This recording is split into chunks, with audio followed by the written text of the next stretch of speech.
Hay un hecho y en el medio muchas interpretaciones.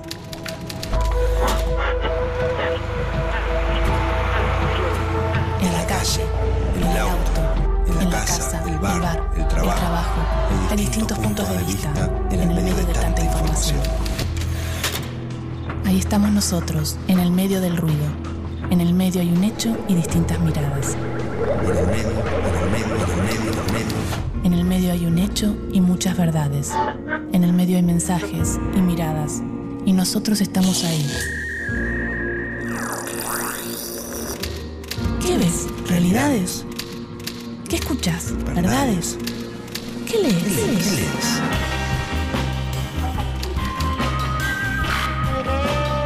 En el medio de las noticias, en el medio de la vida, en el medio de la verdad, en el medio estamos nosotros, aturdidos, confundidos. Ahí estamos nosotros, en el medio de los medios.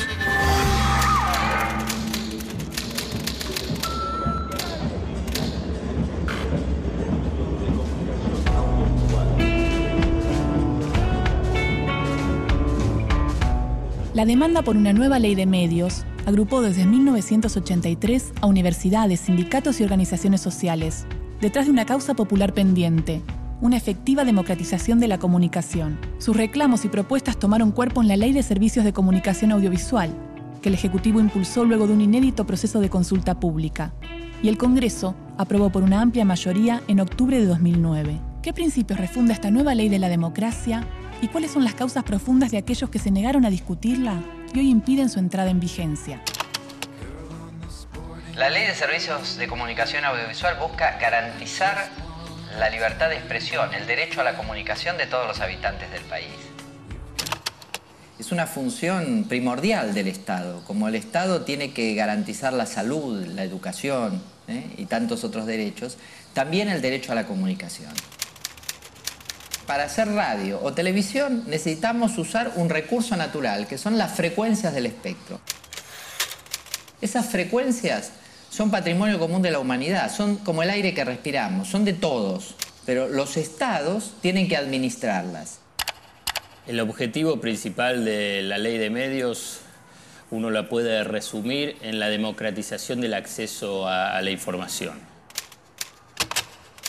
Después uno tiene diferentes aspectos sobre la ley de medios, que es dejar atrás una ley de la dictadura y por consiguiente también es un objetivo. Normalizar una situación que era irregular. A la vez también es de adaptarse a las actuales condiciones del mercado de las telecomunicaciones.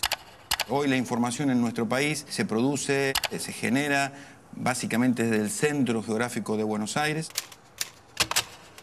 Desde allí se irradia al resto del país y está en 4 grupos como cabeza, que son los que manejan los contenidos, la información, lo que se dice y lo que se calla. Me parece que esta ley empieza a modificar esa realidad.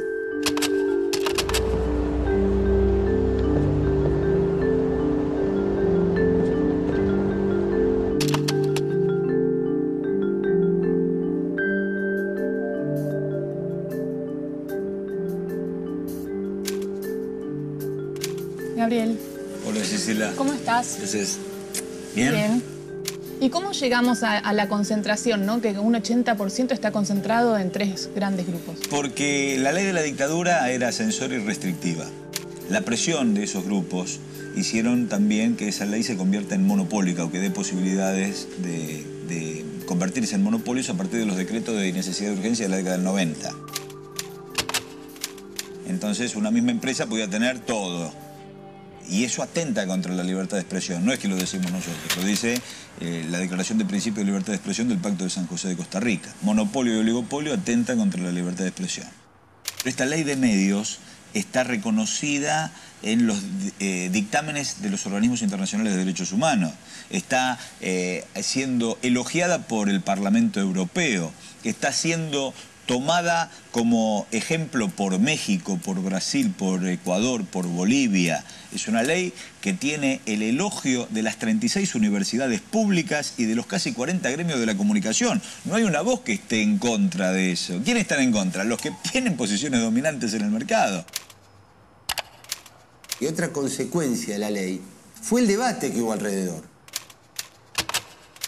Un debate donde se habla mucho más de monopolios, se habla mucho más de intereses, y donde sectores que históricamente estuvieron en un pedestal, como propagadores sacrosantos de la verdad, digamos, sagrados de la verdad, hoy han bajado del pedestal y tienen que venir a discutir con todos nosotros, y son tribunas políticas y son actores políticos.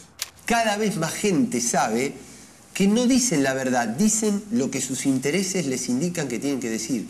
Y no está mal, pero que se sepa claramente que son tribunas políticas y no están en el pedestal de la verdad.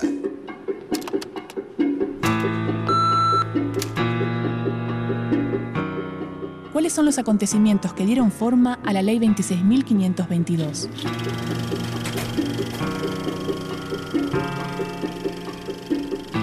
En 1875 se sanciona la Ley 750-1/2, el exponente legislativo más antiguo de nuestra historia con relación a las comunicaciones. Esta ley dictamina que todo nuevo telégrafo nacional necesita autorización del Poder Ejecutivo o del Congreso. 1953. En el marco del segundo mandato de Juan Domingo Perón, el Congreso promulga la primera ley de radiodifusión sancionada durante un gobierno constitucional. 1972. Durante el gobierno de facto de Alejandro Agustín Lanusse, se sanciona el Decreto Ley 19.798, con el que el Poder Ejecutivo Nacional se erige con la competencia para establecer, explotar, autorizar y fiscalizar toda actividad de telecomunicaciones, también para administrar las bandas de frecuencias. Se crea el Comité Federal de Radiodifusión, CONFER, un organismo autárquico dependiente del Ejecutivo. 1980. Se dicta el Decreto Ley de Radiodifusión 22.285, firmado por Jorge Rafael Videla, José Alfredo Martínez de Hoz y Albano Arguindegui.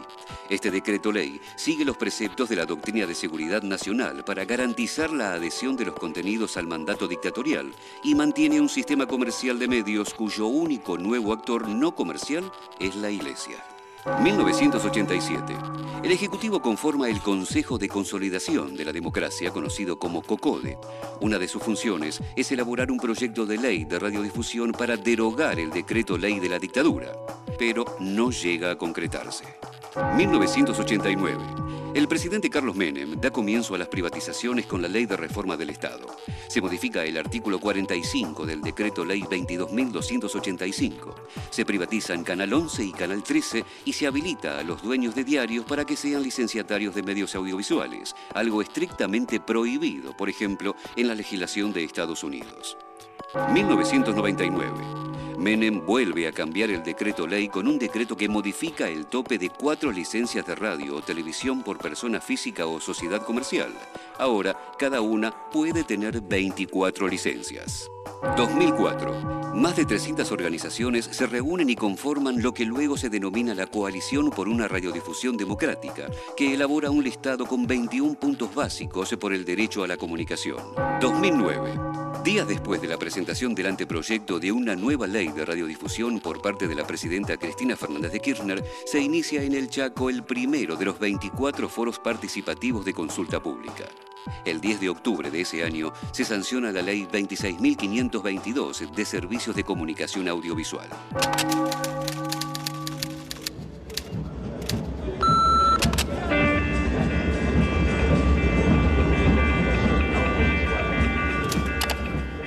La ley salda una deuda histórica, era que durante largas décadas en la Argentina solamente se admitía la radiodifusión como un negocio. Ello importaba varias cosas. Una, que el Estado fuera solamente subsidiario, vale decir, solo pudieran instalarse o llegar, ni siquiera instalarse, contenidos de los medios públicos allí donde no había privados. La segunda cuestión que salda es que el derecho a la libertad de expresión no es un derecho declamativo, que implica el derecho a contar con las herramientas para que esto se concrete. Esto es una premisa fundamental en materia de derechos humanos y libertad de expresión. En ese contexto, la ley le devuelve a la sociedad civil el derecho a tener medios de la sociedad civil. Desde el 2004 se conforma la Coalición por una Radiodifusión Democrática en Argentina, la cual está integrada por más de 300 organizaciones sociales, donde convergen los gremios más importantes de Argentina, las bibliotecas barriales, la radio. con fines de lucro, sin fines de lucro, las universidades. Se conforma la coalición y a partir de ahí se comienzan a elaborar los 21 puntos que coincidentemente son presentados cuando se cumplen 21 años de democracia. Estábamos en el año 2004, nos dimos cuenta que eran 21 años de recuperación de la democracia y bueno, lanzamos esta idea. 21 años de recuperación de la democracia, 21 puntos por una radiodifusión democrática. Y presentamos esos puntos base de un proyecto de ley al Gobierno Nacional, tanto al Poder Ejecutivo como al Congreso de la Nación. En aquel momento, hay que decirlo, no tuvimos mucho eco. Hasta que en el 2008, después de una serie de presentaciones y pedidos, la Presidenta de la Nación nos recibe y le entregamos esos 21 puntos. Y ahí se compromete a hacer una ronda de consultas y después de eso enviar un proyecto de ley al Congreso.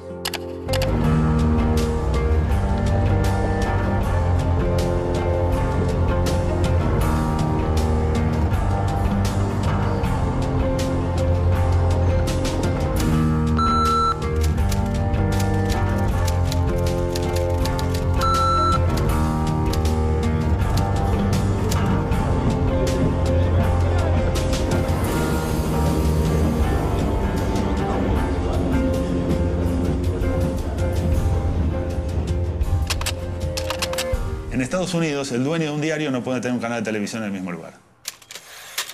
Ellos lo van limitando. La Argentina optó, en su marco regulatorio, plantear bloques divididos de producción de contenidos y de carriers. No de modo absoluto. Los carriers, es decir, los dueños de los caños, mantienen el derecho de tener una señal propia para generar su propia línea de trabajo, pero lo que se tiende a hacer es a alentar que los contenidos estén en manos de terceros. Porque si vemos a qué nos llevaron los procesos de concentración, sobre todo en cable, en el interior del país primero y en la capital federal después, es a la desaparición de las señales propias. Uno de los principales puntos conflictivos de la ley es el artículo sobre la desinversión. ¿Qué es la desinversión? Hay empresas que son hegemónicas, con posiciones monopólicas, que tienen una estructura oligopólica del mercado, o sea que dominan ese mercado y por consiguiente es muy difícil el ingreso de nuevos jugadores para que haya más competencia en el objetivo inicial de la ley. Bueno, se plantea decir, bueno, los que tienen mucho tienen que empezar a vender y eso es la desinversión. Uno invierte cuando compra algo, desinvierte cuando empieza a vender. Y este aspecto que es tan cuestionado en Argentina a partir de esta ley de medios tiene antecedentes internacionales, tanto en Europa como en Estados Unidos. En esos países, cuando hay mercados donde son monopólicos, tienen posiciones hegemónicas, se los obliga a grandes empresas a vender, o sea, a desinvertir.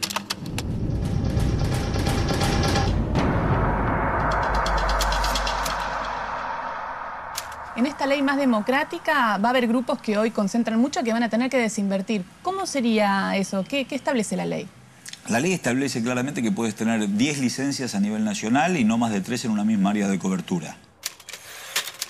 Entonces, las empresas monopólicas que tengan posiciones dominantes en el mercado van a tener que desprenderse de aquellos medios que no se ajustan a la ley, y para eso tienen el plazo de 1 año. Lo mismo que tuvo Microsoft en Estados Unidos, lo tienen aquí en la Argentina. Entonces, bueno, van a tener que desprenderse, porque esta ley no está pensada en las empresas, está pensada en los derechos que les asisten a cada uno de los ciudadanos. Las empresas van a tener que ajustarse a la democracia. Entonces, no hay democracia comunicacional si hay alguien que tenga todo en una misma área de cobertura. Desde la vuelta de la democracia, hubo más de 70 proyectos de ley orientados a cambiar la ley 22.285, confeccionada y promulgada durante la dictadura. Ninguno de ellos alcanzó siquiera el estado parlamentario. Después de 2 décadas de trabajo alrededor de una ley de medios de la democracia, en 2004 se agruparon más de 300 organizaciones en lo que denominaron Coalición por una Radiodifusión Democrática.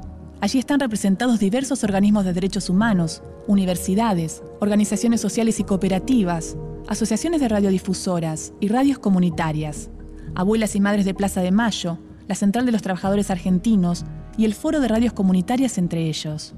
La coalición elaboró una lista de 21 puntos básicos por el derecho a la comunicación, que en líneas generales señala la necesidad de una ley que garantice una radiodifusión plural y diversa.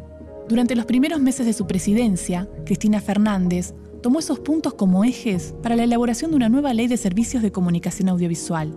En marzo de 2009, la presidenta presentó el proyecto en el Teatro Argentino de La Plata. Con ese acto se inauguró un periodo de discusión, de choque de intereses, de especulación y reflexión, que polarizaba a los distintos sectores de la sociedad como pocas veces en nuestra historia. El anteproyecto dio vuelta en 24 foros participativos de consulta pública a lo largo de todo el país. Es así como durante 5 meses se cosecharon 15.000 opiniones y se modificaron 50 artículos en función de distintos aportes. El proyecto de servicios de comunicación audiovisual desembarcó el 27 de agosto en el Congreso y pasó a debatirse en comisiones. El 16 de septiembre ingresó con modificaciones en diputados y obtuvo la media sanción por 147 votos a favor en la votación general. El 2 de octubre se dio dictamen para tratar la ley en la Cámara Alta y el 9 de octubre se llevó a cabo el debate, que duró cerca de 20 horas. En la madrugada del 10 de octubre, la votación dio como resultado 44 senadores a favor y 24 en contra. Se consiguió así la aprobación sin ningún cambio de la nueva ley de servicios de comunicación audiovisual. Fuera del recinto, la gente en las calles esperaba por esta noticia para festejar. Pero a partir de esta resolución, distintos representantes de la oposición y de los grupos mediáticos se valieron del recurso de la judicialización para evitar que se implemente la ley. 5 demandas presentadas en distintas regiones del país consiguieron ese objetivo. Sin embargo, el 15 de junio de 2010, la Corte Suprema de Justicia falló sobre una de las demandas. Revocó una medida cautelar dictada por la justicia mendocina y explicó, entre otras cosas, que ningún juez tiene el poder para hacer caer de manera general la vigencia de una norma. Luego de la advertencia del máximo tribunal, se espera que pronto la nueva ley pueda ser aplicada.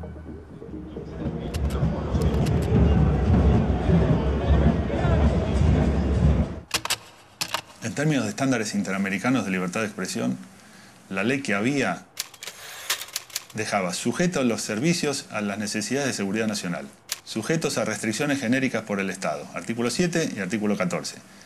Sanciones por el incumplimiento de alguna de ellas y un agregadito, que es que la ley de radiodifusión, de lo cual nadie se quejó, decía que solamente podía ser difundida información veraz, objetiva y oportuna, artículo 18. Sumado a eso, la conformación de la autoridad por un miembro de cada Fuerza Armada, uno por cada sector de la empresa, radio y televisión para la época, y un representante del Poder Ejecutivo de la Secretaría de Informaciones del Estado. No se puede comparar, ni se puede plantear que la ley es más autoritaria que la que había, bajo ningún punto de vista. Si hay algo que no se va a controlar son los contenidos, de ninguna manera. Vos fijate que tenemos como ejemplo el instituto, acá se produce de todo, acá hay instancias de decisión de qué es lo que se produce y qué es lo que no, absolutamente democráticas, donde participan representantes de todos los sectores. Y la ley es todo lo contrario, la ley incluye la opinión y la participación de todos los sectores de la sociedad. Lo que probablemente haya es un control para que no vuelvan a existir los monopolios que tanto daño nos han hecho. Me parece que también implica rescatar como un valor muy importante que el gobierno haya tomado el tema de la comunicación y lo haya transformado en política de Estado. Una ley sobre medios de comunicación que es vital. Uno de los pilares de la ley es democratizar la propiedad. Y el otro es incluir los excluidos de esta ley, que son las organizaciones civiles sin fines de lucro. Regular por fin, con un 30% del espectro reservado, la posibilidad de que organizaciones civiles sin fines de lucro accedan a generar información, a tener medios.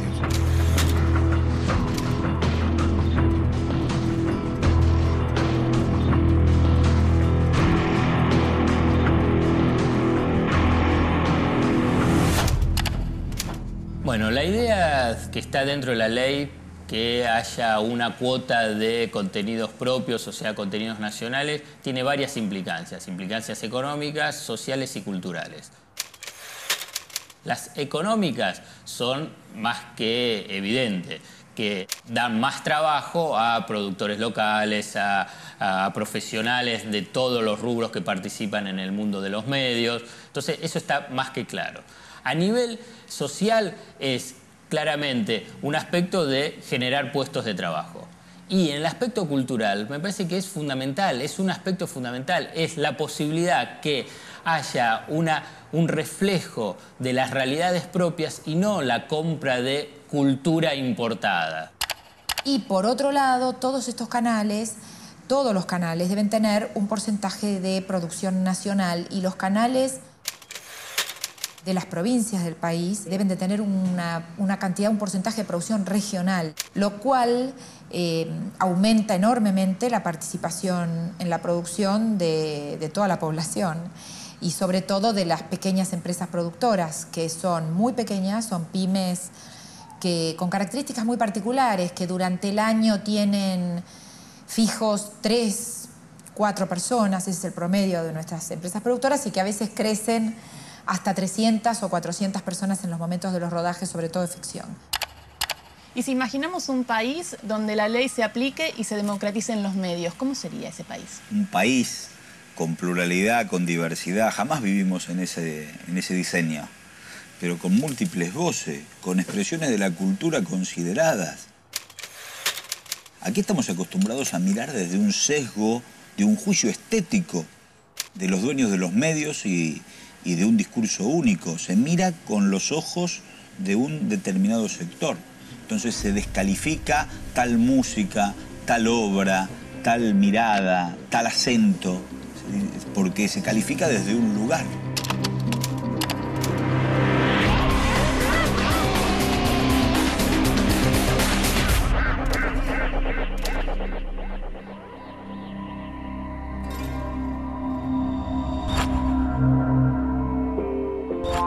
El ejercicio de desarmar una noticia y analizar sus partes nos permite preguntarnos y entender su construcción.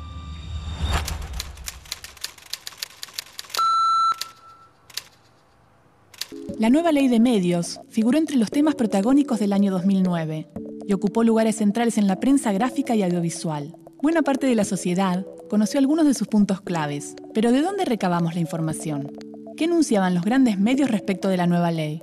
Un estudio de la investigadora Mariana Moyano repasa y analiza los principales términos y argumentos esbozados por los grandes medios a propósito de la ley durante el año de su discusión. Veamos distintos ejemplos. Intervenciones recurrentes sugirieron que, según el nuevo proyecto de ley, cada 2 años el Poder Ejecutivo Nacional iba a controlar los medios. ¿Dice eso el artículo 40?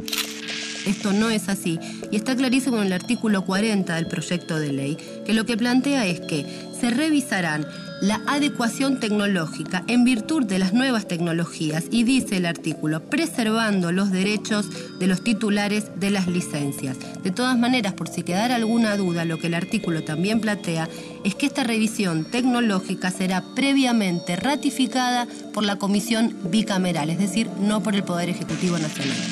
Entre las voces que asomaron, los grandes medios tomaron como referencia la del jurista Asdrúbal Aguiar, ex juez de la Corte Interamericana que se pronunció en contra de la ley. ¿Todas las posturas fueron igualmente publicadas?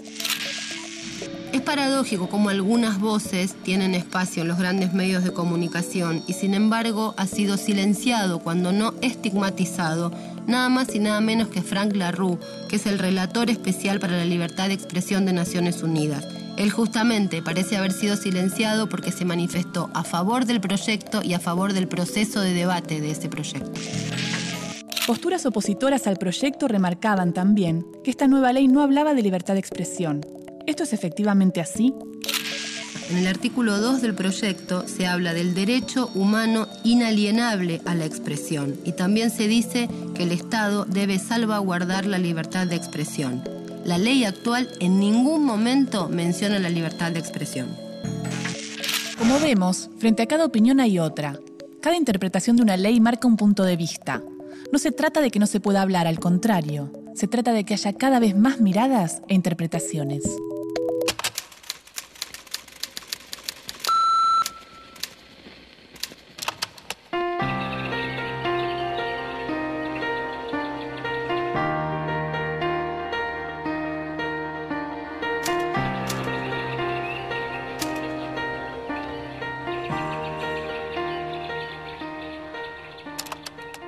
El conflicto no es malo. El debate y el conflicto lo que hace es que las sociedades puedan crecer.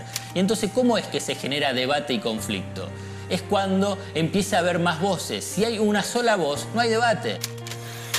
Si hay una sola voz, no hay conflicto. Entonces, cuando empieza a haber más voces, y por eso tanta tensión existe frente a esta ley, cuando hay más voces, lo que hay es más debate y empiezan a aparecer muchos problemas, muchos conflictos que no estaban visibles. Cuando empiezan a estar visibles y empiezan a debatirse, bueno, una sociedad empieza a estar mejor porque tiene la posibilidad de crecer y desarrollarse. Es un desafío a futuro que debe construirse. ¿Cómo lo transformamos? Eso se transforma en conjunto. Nosotros siempre decimos, no basta con reconocernos, nos tenemos que conocer. Y esto, la ley de medios, es lo que va a permitir. Yo sueño con un país plural, con muchas voces, donde nada se tape, donde no haya sectores silenciados. Un país donde haya posibilidad para todos, respeto a la dignidad de todas las personas.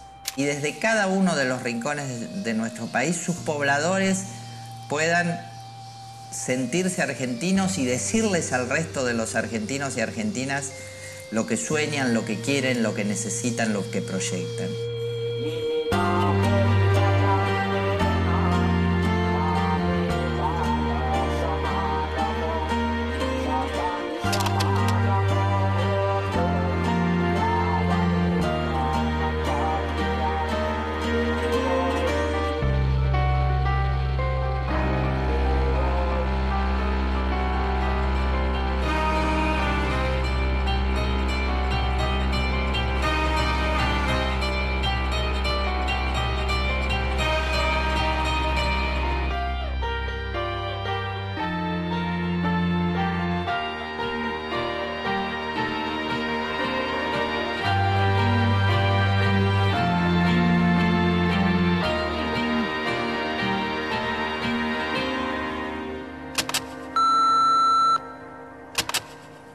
Esto que acabas de ver es solo un programa de televisión.